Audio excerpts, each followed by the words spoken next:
men shot dead during reported confrontation with cop, gun seized. Stolen vehicle recovered, alleged perpetrator arrested in Bogwalk.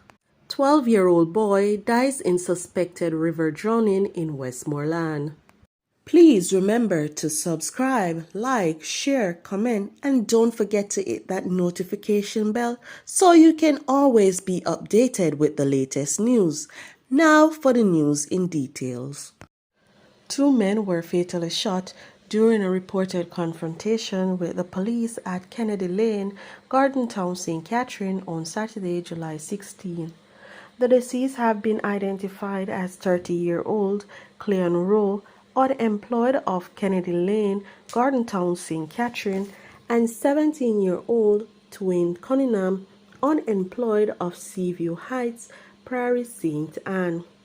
Reports from the Spanish Town Police are that about 8:15 a.m., lawmen were carrying out an operation in the Kennedy Lane, Gardentown area when they came under heavy gunfire.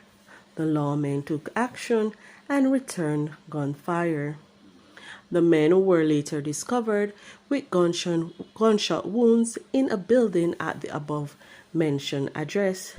2 Star Zilma's 9mm pistols were recovered from the men's person, along with 2 .30 rounds and 2 9mm rounds.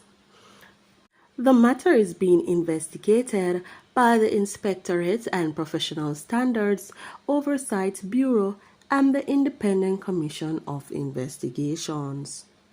Swift action by the Bogwalk Police in St. Catherine led to the seizure of an illegal gun and the recovery of a stolen motorcar on Monday.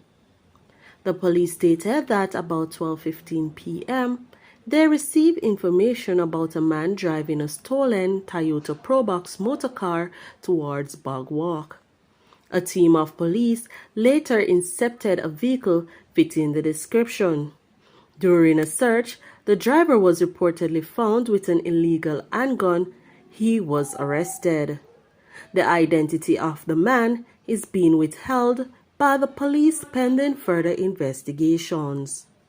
A 12-year-old boy is suspected to have drowned in the Cabarita River in Frome, Westmoreland on Sunday. He has been identified as Stephen Rankin. More details to come following further investigations.